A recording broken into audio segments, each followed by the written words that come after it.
மல்லி ஒரு வழியாக ராஜேஸ்வரி எப்படியாவது இந்த விஜய் எங்கே வேலை பார்க்குறான் அப்படிங்கிற உண்மையை கண்டுபிடிச்சாகணும்.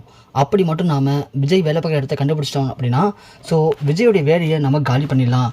காலி பண்ணிட்டா அப்புறம் மல்லியோட திமிரை அடிக்கலாம். இந்த மல்லி ரொம்ப திமிராக இருக்கிறனால தான் இந்த விஜய் வந்து ரொம்ப கெத்தாக இருக்கான்.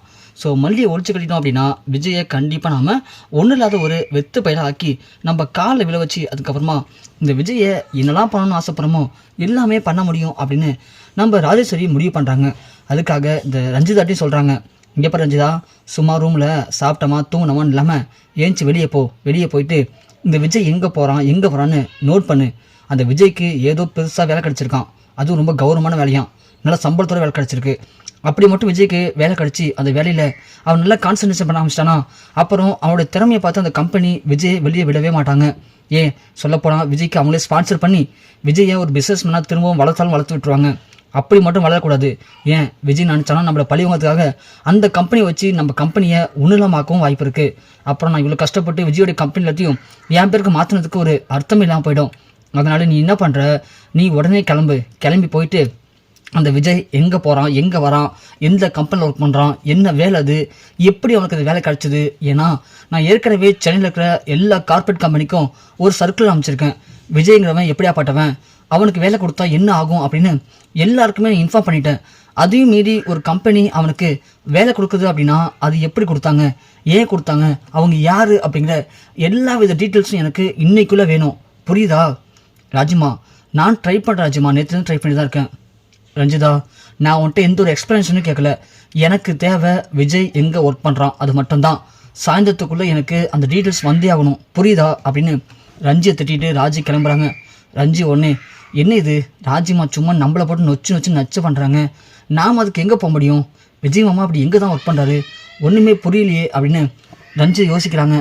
அப்போ தான் வண்டி சரியில்லை அப்படின்னு ராஜிக்கு ஞாபகம் வருது. சரி, போகும்போது நான் வண்டி சர்வீஸ் விட்டு போகிறேன், நீ என்ன பண்ணுற என் கார் எடுத்துகிட்டு போயிட்டு அந்த வேலையை பாரு, அதை விட்டு வண்டி சர்வீஸ் பண்ணுறேன் அப்படின்னு உட்காந்துருக்காத அப்படின்னு ராஜி கிளம்புறாங்க. ரஞ்சிக்கு செம்ம ஆத்திரமாக இருக்குது. இவங்க என்ன போகிற பார்த்தா நம்மளே ரொம்ப ஓவராக பண்ணுறாங்களே, இதுக்கு எதனா முடிவு கட்டியாகணுமே அப்படின்னு ரஞ்சி யோசிக்கிறாங்க. சரி, ஃபஸ்ட்டு அவங்க சொல்கிற மாதிரி விஜய் மாமா எங்கே தான் ஒர்க் பண்ணுறாரு அப்படின்னு பார்த்துடலாம் அப்படின்னு ரஞ்சி கிளம்பிடுறாங்க. இங்கே ராஜி கார் கொண்டு போய் சர்வீஸ் விட்றாங்க. சர்வீஸ் விட்டுட்டு அங்கே ஃபோன் பேசிகிட்டு இருக்காங்க. யார்கிட்ட, நம்ம குணசேகரன், உங்களுக்கு தெரிஞ்ச எல்லா கம்பெனிலையும் நம்ம விஜய் வந்து வேலைக்கு சேர்ந்துருக்கானா அப்படின்னு விசாரிங்க. விஜய்க்கு ஏதோ பெருசாக வேலை கிடச்சிருக்கு, அதனால இப்போது அந்த மல்லி ரொம்ப ஓவராக ஆடிக்கிட்டு இருக்கா.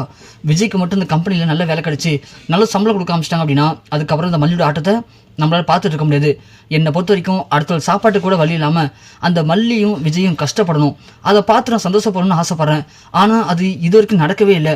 அவன்கிட்ட இருந்து எல்லா சொத்தையும் பிடுங்கியாச்சு, வீட்டை விட்டு அனுப்பியாச்சு.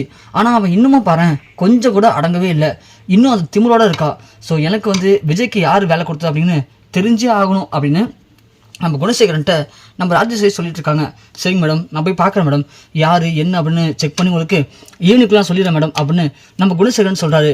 சொல்லி முடிச்சுட்டு நம்ம ராஜேஸ்வரி திரும்புகிறாங்க. பார்த்தா நம்ம விஜய் அவங்க கண்ணுக்கு எதிர காரை சர்வீஸ் பண்ணிட்டு இருக்கிறத பார்க்குறாங்க. பார்த்ததும் ராஜுக்கு செம அதிர்ச்சி. என்ன இது, நம்ம விஜயா இது அப்படின்னு உடனே அங்கே ஜாப் கார்டு போட்டுருக்க ஆள் கூப்பிட்டு இங்கே வாங்க, அந்த அவர் பேர் விஜய் தானே அப்படின்னு கேட்க, ஆமாம் மேடம் விஜய் தான் அவர் பேர். அவன் என்ன பண்ணுறாங்க அப்படின்னு கேட்க, மேடம் அவர் இப்போ தான் புதுசாக அப்பாயின்மெண்ட் பண்ணியிருக்கோம், அவரை மெக்கானிக்காக வேலைக்கு சேர்ந்துருக்காரு. இங்கே மெக்கானிக்காவா விஜயா அப்படின்னு கேட்கவும், ஆமாம் மேடம் அப்படின்னு சொல்ல, சரி ஓகே நீங்கள் போனால் பார்த்து அப்படின்னு சொல்லிட்டு ராஜி விஜய் கிட்ட போகிறாங்க. என்ன விஜய் கார்லாம் பயங்கரமாக சர்வீஸ் பண்ணுறவங்களுக்கு அப்படின்னு சொல்ல விஜய் திரும்பி பார்க்குறாரு. யாருன்னு பார்த்தா ராஜேஸ்வரி. விஜய்க்கு சம்மதிச்சு, அக்கா நீயா அப்படின்னு கேட்க, டேய் யாருக்கு யாரா அக்கா, நான் உனக்கு அக்காவும் இல்லை நீ தம்பியும் இல்லை, ஏண்டா இதெல்லாம் ஒரு பொழப்பாடா, நீ என்ன படிப்பு படிச்சிருக்க, எவ்வளோ பெரிய ஆள், உன் படிப்புக்கும் திறமைக்கும் தகுதிக்கும் இந்நேரத்துக்கு நீ வேறு ஏதாவது ஒரு பெரிய கார்பரேட் கம்பெனியில் மேனேஜராகவோ இல்லை மிகப்பெரிய போஸ்டிங்கில் இருப்பா அப்படின்னு நான் ஆசைப்பட்டேன். ஆனால் நீ என்னடானா இதுதான் சாக்கு அப்படின்னு கடைசியில் மல்லிகூட சேர்ந்தா அப்படி நீ என்னடா பண்ண முடியும், இந்த மாதிரி கூலி தானே பார்த்தாகணும். ஆனால் நீ இந்த மாதிரி இறங்குவோன்னு நான் யோசிக்கவேடா, பரவாயில்ல மெக்கானிக்கல் வேலைக்கு சேர்ந்துருக்க அப்படின்னு ராஜு சொல்கிறாங்க. விஜய் ஒன்று, இல்லைக்கா என்னை மன்னிச்சிருக்கா, எனக்கு வேறு என்ன பண்ண தெரியல, அதான் மெக்கானிக்காக வந்துட்டேன். ஆனால் ஒன்றுக்கா, நம்ம அப்பா என்ன சொல்லியிருக்காரு, எந்த ஒரு சூழ்நிலையும் திருடக்கூடாது, பொய் சொல்லக்கூடாதுன்னு சொல்லியிருக்காரு. நான் திருடவும் இல்லை பொய் சொல்லவும் இல்லை, என்னுடைய கெட்ட நேரம் அதான் நான் இப்படி மெக்கானிக்காக வேலை பார்க்குறேன். போதும் நிப்பாட்றா, சும்மா உன் மல்லி மாதிரி நீ பேசாத, அவள் அப்படி தான் வாயை திறந்தா பெரிய பேச்சாளர் மாதிரி பேசுவா, நீ என்னமோ புத்தர் மாதிரி பேசுகிற. இங்கே பாரு, நான் திரும்பவும் சொல்கிறேன், அந்த மல்லியை தூக்கி எறிஞ்சிட்டு நீ என் கூட வா, உன்னை ராஜா மாதிரி பார்த்துக்கிறேன், இல்லை அந்த மல்லி தான் முக்கியம், நான் அவப்பிட்டு தான் போவேன் அப்படின்னு சொன்னா நீ அப்புறம் இப்படி தான் பண்ணியாகணும். இப்போ கார் மெக்கானிக்காக இருக்க, அடுத்தது பிச்சை எடுக்கிற நிலைமைக்கு வருவடா நீ, கண்டிப்பாக நீ வருவ. இங்கே பாருக்கா, உன்ன மாதிரி அதுக்காக என்னால் ஏமாத்திலாம் பழிக்க முடியாது. எனக்கு என் மல்லி கூட இருக்கா, அவள் கூட இருக்க வரைக்கும் எனக்கு யானை பலம், இந்த உலகத்தையே ஜெயிக்கிற அளவுக்கு எனக்கு திறமை இருக்குது. இருந்தும் என் மல்லிக்காக நான் இப்போ அமைதியாக இருக்கேன், அதுக்காக இப்படி இருப்பேன்னு நினைக்காத. நீ வேணால் என்னை ஏமாற்றிட்டோம், சொத்தெல்லாம் பிடிக்கிட்டோன்னு நினச்சிட்டு இருக்க. ஆனால் திரும்ப ஒரு நாள் நான் இழந்த சொத்து எல்லாத்தையும் மீட்டு எடுத்து உனக்கு சரியான பதிலடி கொடுப்பாக்கா அப்படின்னு விஜய் சொல்கிறாரு. ராஜு உடனே கிளிப்படா, நீ கிளிக்க போகிறது என்னன்னு எனக்கு தெரியும். அதுக்கு முன்னாடி நான் என்ன பண்ண போது தெரியுமா, நீ வேலை பார்த்துட்டு இருக்கே, இதை ஒரு ஃபோட்டோ எடுத்துட்டேன். இந்த ஃபோட்டோவே உன் பொண்டாட்டி மல்லிகிட்ட காட்டி, உன் புருஷன் பாருமா பெரிய உத்தியோகத்தில் இருக்காரு, ரொம்ப கௌரவமான வேலை பார்க்குறாரு, இந்த வேலையை வச்சுக்கிட்டு தான் நீ ரொம்ப சீன் போட்டுருக்கே அப்படின்னு அவள்கிட்ட காட்ட போகிறேன். அவளும் ஐயோ விஜய், நீங்கள் காருக்கு மெக்கானிக்கா, அப்படியா விஜய், ஏன் விஜய் இப்படி ஆனீங்க அப்படின்னு நீலிக்கடையில் விடுவா.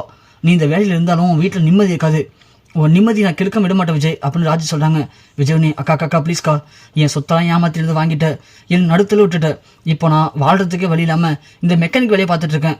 ஆனால் நீ இந்த வேலையும் கெடுத்ததா இருக்கா, ப்ளீஸ்க்கா எனக்கு இதை விட்டால் வழி தரலக்கா ப்ளீஸ்க்கான்னு கெஞ்சுறாரு.